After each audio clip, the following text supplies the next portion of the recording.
Why do we work hard to solve small problems? Why do we reinvent ourselves and our clients over and over? And why are we giving away marketing strategy for free? It's time to bring home bigger paychecks. It's time to create the lifestyle we deserve and to make a greater impact. This is the Fractional CMO Show, and I'm Casey Stanton. Join me as we explore this growing industry and learn to solve bigger problems. Hey, welcome back. It's Casey here, and today I want to talk about what does a fractional CMO make? How much money does a fractional chief marketing officer take home? Now, I want to kind of reverse engineer this and first kind of talk about the landscape, the greater landscape for what different marketing roles generally make. So when we think of marketing, we can think of kind of a hierarchy of marketing. I'm a believer that the person kind of at the bottom is called a marketing technician. This is a title that I kind of came up with. There might be some people who talk about it as well, but this is something that I kind of came up with in a vacuum because oftentimes we overtitle people that we hire. Let me give you a quick example. I got a buddy, he runs an ad agency, and he was just a single Pringle, just a single dude running ads. And he goes and hires someone because he needs help with operations. So what does he hire? A chief operations officer. Well, I think that's crazy. You don't need a chief operations officer. You need an operations person, an operations technician. You don't want to overtitle the person because the moment you overtitle them, they believe they have more power than they ought to have, and they're going to try to command a higher wage than they ought to for the quality of the problems that they solve. If you're like a one-man show, a one-person show, if you've got your own little agency and you're just kind of working as a freelancer and you hire someone to help you, do not overtitle them. So let's just talk about that low-level title first, marketing technician. I like it because there really isn't a salary for a marketing technician that exists. They can't go to Glassdoor and find a salary and say, "Ooh, I'm a marketing technician, I should be making X amount." Why? Because the marketing technician for me is someone that's very unique to the organization that they're working in, and they have the opportunity to grow into a different title. But to start, they're kind of the Jack or Jill of all trades that you're asking to do all of the work. They're the person who's actually doing the labor. So that low level might be making 15, 20, 25, 30 bucks an hour, kind of around that range. That's what a marketing tech makes. And when I got started making 25 bucks an hour at an agency, I thought that was pretty good. I remember thinking to myself, oh, that's what nurses make. I had this number in my mind that nurses made about 25 bucks an hour, and I felt, hey, I didn't have the education a nurse had, and I could make the same amount. I felt pretty good about things. So at that low level is the marketing technician. Now, what's the level above them? You can have different names for them. I think this is kind of when you start specializing more in roles, like conversion rate optimization specialist, CRM technician. I think these names are important, and they really kind of define the unique work that the marketer does. It's important to know that if you name someone the CRO lead, right, the lead of conversion rate optimization, that they're going to go on Glassdoor and they're going to look at what salaries are for that, and they're going to try to be competitive. I mean, why wouldn't they, right? So be sure the titles that you have are actually of the work that you do right now in marketing. So if you're doing strategy level stuff and leading teams, you should probably have a director title or maybe a CMO or fractional CMO title. But you may not. And just kind of know the work that you're doing and kind of what that title should be. Oftentimes, folks are overtitled. So you've got that low-level marketing tech. Level above it, maybe it's an individual type of tech. It's a tech for CRO, maybe CRM, maybe someone who kind of straddles marketing and tech, like the marketing technician. It could be, called kind of whatever you want. There's really no rhyme or reason to some of these titles. But let's move up a level. You have then got your marketing manager and your marketing coordinator. I think they're kind of about equal at levels. I think you can get pedantic and say, oh, the marketing manager is different than the marketing coordinator. But oftentimes, they're just kind of the same title. And then the title above that is the marketing director. And then the title above that is the CMO or the VP of marketing. That's kind of the typical hierarchy that I see. So who reports to the CMO? The directors. Who reports to the directors? The technicians. It's kind of the basic level. The coordinator might report to the director as well. It takes a kind of fairly large organization to have a CMO, and then below that, a marketing director, and then below that, a marketing coordinator or a project manager in marketing, and then below that, individual technicians or specialized technicians. It takes a larger department for that. Certainly fun businesses to work in because there's a lot of leverage, a lot of human power behind it that you can get a lot of stuff done. Really fun if you're a fractional CMO of that kind of business as well, but not required. So a marketing director, on average, looking at Glassdoor, they're going to make 60 to 70, maybe upwards of 150 a year. It's kind of what a marketing director does. But a director doesn't really bring the strategy. That's the core difference. They're not the leader. They're not the strategist. They're kind of directing marketing, but they still need the strategy. They need the bigger idea. That's the CMO. So a full-time CMO, I think if you're adequately paid as a CMO and not part of a startup and you got given the name CMO to stick you around, right? Sometimes businesses overtitle folks because it helps them feel like, ooh, I got a CMO role, so I'm going to stick around with the startup. That's kind of worthless if there really isn't the income potential. I think a CMO should be paid at a minimum $150,000 a year, and that's for a pretty small company early on in its growth.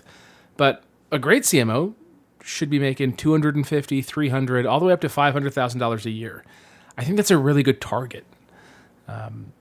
There's going to be the runaway CMOs at super large organizations, or maybe CMOs that get RSUs if they're a part of a startup, kind of like a preferred stock option, that kind of stuff. That can happen and that can increase the comp. But generally speaking, 200 to 300, I think, is kind of the average target that I'm seeing for CMOs. So that's if you're going to be a traditional CMO. How long does it take to become a CMO is another question. Well, it takes a long time. If you're going to climb the ranks inside of an organization from like janitor all the way to CMO, it's going to take you years. Probably longer than 10 years, maybe more like 15, maybe 20 years. Maybe you can shortcut it. Maybe you can do it in 10. Maybe you can do it in less. But generally speaking, it's going to take a long time. That's if you're focused. Most people aren't focused on climbing that rank to CMO, and therefore they're kind of stuck at this manager level. Maybe they're entrepreneurial on the side, but they're not really focused on becoming CMO, which is fine. There's nothing right or wrong about that. That's just where they're at. If you wanted to be a CMO and you put yourself to it and focused and you started off with no experience in marketing, maybe in 8-10 years you could be the CMO and be paid in the mid 200s. I think that's realistic. What about a fractional CMO? Well, here's I think where things start getting exciting. So the CMO is the full-time person. They're coming up with a strategy, they're doing the leadership, and they're working for that company. And some companies need a full-time CMO. You got to remember that. Fractional CMO isn't for everybody. If that seems weird to you, think of it this way.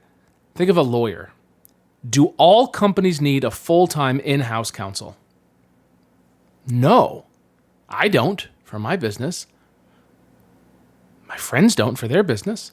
I can think of a few businesses that are tied up with a lot of legal stuff. Maybe they're in real estate. And as a result, they need to have a couple lawyers on staff. Similarly, some companies need a full-time CMO. Most companies need the strategy and leadership of a CMO. They need a fractional CMO. They don't need a full-time CMO. So what is a fractional CMO's salary? What do they make? Well, first of all, they don't make a salary. But what do they make? Well, inside the CMOx Accelerator, we teach marketers how to make $500,000 a year in straight cash compensation as a fractional CMO, working about 30 hours a week. Now, that's not to say you just start working 30 hours a week and in 6 weeks you're going to be making $500,000 a year. No, it's going to take some time, right? You have to first be able to understand who you're going to attract and then attract them and then convert them into sales. So you got to get over all your kind of baggage around sales. And then you got to be able to service them and create world-class outcomes for them so you stick around with them. If you're able to do that, you can start stacking client on top of a client on top of client. You start optimizing for time and for impact. You raise your rates over time. And, pretty quickly, you start seeing yourself pulling in a really healthy six figures, pulling in $41,000, $42,000 a month or more as a fractional CMO. Again, straight cash comp. And again, what's so cool about this is you're doing that without being reliant on one single client. One is such a lonely number. As I record this, I read the news this morning that Snap Inc., right, Snapchat, laid off 20% of their workforce because their revenue only grew by 8% in the last quarter, or in the last month or something. 20% of their staff got axed. They pulled out the guillotine, and 1 in 5 people put their head in it. Can you imagine? These are great people. Maybe they were people who had been with Snap Inc. forever, since inception, but they had to trim the fat. The P&L said that they were spending too much on staff, so they let a bunch of people go. It is inevitable that will continue to happen. It can happen as a fractional CMO. You can lose a client because they're downsizing. Hell, I lost a client early on because they just fired the whole C-suite. And I was included in that. They fired the CEO, they fired me, the CFO, just got rid of everybody. Now, it wasn't about me. I'm sure if I called them, they would love to chat with me, right? They didn't have anything out against me. It was just business. So if you have one company that pays you, and that's all your livelihood, you run a significant risk. That's why having multiple companies, I think, is just so kind of anti-fragile. It makes you stronger. Every time you work with a company, you realize more the type of companies that you can really serve. You realize what your worth is. So you start charging more and finding better companies to work with, and you find your stress just kind of plummets, your impact increases, your income increases, and you really get to kind of call the shots. So if you're working 30 hours a week making $500,000 a year, you're in a very different position than someone making, let's say, the same comp as a full-time employee. Because that full-time employee might be working 40, 50, 60 hours a week, and they have no control over other people's emergencies that come in. So if you ever worked as an employee, you know what this is like. Quarter's starting to slow down, you're ahead of schedule, you're crushing it, you're going to kind of coast right into the end of the quarter because you worked hard early on, and someone catches wind that you don't have a full plate that week, so they start adding their emergencies onto your plate, and before you know it, your easy week or easy 2 or 3 weeks become a very hard late night project of salvaging their projects. Totally not fun. As a fractional CMO, you have the opportunity to kind of stand above that, rally a team, and get things done and get better and better at it. I just think it's so neat. So the question is, what does the average fractional CMO make? Well, they can take their earnings and divide it by the hours that they work, and I think that should come out to $250 an hour or more. It's kind of the base number, $250 an hour or more. If you're not making $250 an hour and you're calling yourself a fractional CMO, you might be lying to yourself. You're just not a fractional CMO. You might be a freelance marketer, you might be an interim marketing director, but you're not a CMO. You got to be making $250 an hour or more to be a CMO. I actually go through this in detail in my book. If you haven't got a copy, it's actually a #1 Wall Street Journal bestseller. And you can grab a copy of the book. It's called The Fractional CMO Method. You can grab a copy of the book at cmox.co/book. When you grab a copy, you can get the ebook, you can get the audiobook. I also have an awesome masterclass that I recorded all about how to choose your niche as a fractional CMO. So if you're considering becoming a fractional CMO, considering leaving your agency or your full-time employment, or you're a freelancer and you want to bring in bigger clients that pay you more regularly, that you have low stress serving and you just love the work, becoming a fractional CMO might be the right gig. Before you invest a bunch of time into it, just grab a copy of my book. The audiobook's 3.5 hours long. I recorded it at a studio. So it's well mastered, and you can just jam it while you're at the gym, walking your dog, washing dishes at night, whatever you're doing, and see if becoming a fractional CMO is for you. So go ahead and grab a copy of the book, cmox.co/book. And with that, I'll catch you later. See ya. Thank you for joining us for today's show. For more information and episodes, visit our site at fractionalcmoshow.com. Go ahead and punch that like and subscribe button on your favorite podcast app. It means a lot, at least to my mom.